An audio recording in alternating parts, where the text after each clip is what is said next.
The birth of another ramen king. When I was a child, my playground wasn't a park. It was a noisy, dusty factory filled with the smell of warm oil.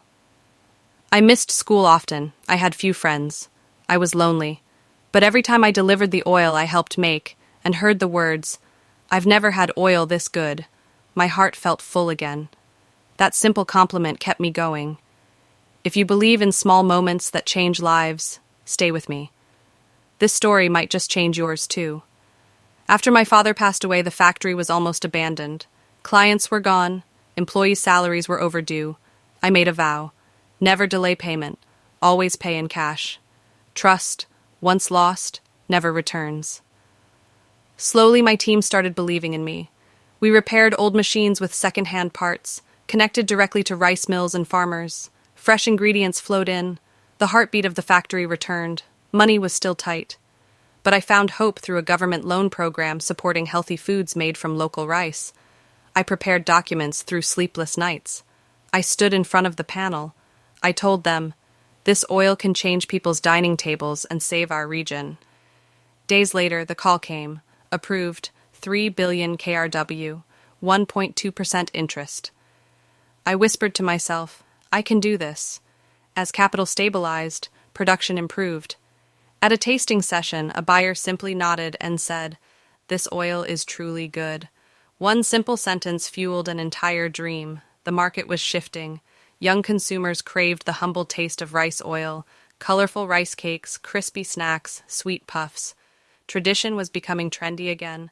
Then, our first big break. A major confectionery company placed an order. The factory went into battle mode. Daytime production, nighttime packing. But disaster struck. "There's oxidized material. We're returning everything." It felt like the world collapsed. In a tense meeting room, someone asked, "We tried our best. What went wrong?" We realized.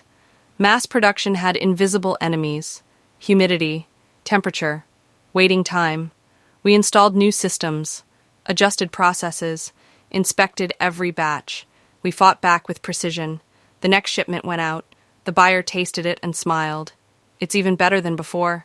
Then the email arrived. Double next quarter's order. From that day, we weren't just surviving. We were growing. Orders tripled. Employees laughed even after 10 p.m. shifts. For the first time, we knew we were doing something right. If you're inspired so far, don't forget to subscribe and like. This journey is just getting started. But tragedy hit again. One night, alarms screamed. A fire tore through the factory. Inventory burned. Machines melted. Ceilings collapsed. But everyone got out safely. We lost the building, but we saved lives. Production stopped. Clients worried. In desperation, I remembered an old factory I once helped. I visited the owner. "Sir, it's Minsu." He smiled warmly. "You helped us before. Now it's our turn." Thanks to their kindness, we met deadlines. And I made a decision. We will rebuild. Bigger. Smarter. The burned factory was remodeled, automated, efficient. We launched a second line, producing functional health oils. Our oil was certified as a health food ingredient. We rebranded, entered Coupang, Market Curly, and TV home shopping. 5 orders a day became 5,000. Lunchbox brands, artisan makers, children's foods, all wanted our oil. And one day, a manager said, "Sir, we hit 70 billion KRW in revenue." We didn't stop there.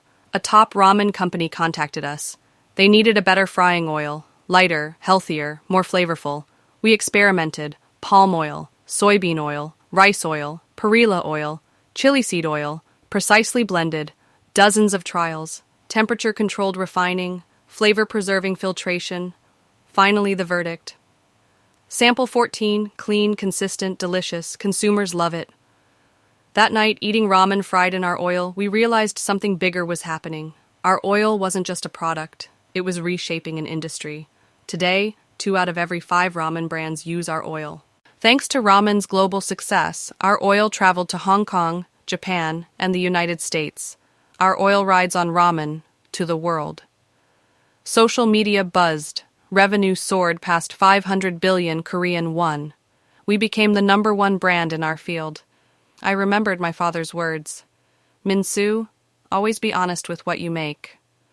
Finally, I had kept that promise. But success wasn't mine alone. It belonged to the farmers who grew the rice, the employees who rebuilt the factory, the community that believed. A farmer once told me, tears in his eyes, "I never imagined our rice would be famous worldwide." We didn't just rebuild a factory, we built an ecosystem of trust, hard work, and dreams. If this story touched you, please subscribe, like, and share with someone who needs a little hope today. Thank you for believing.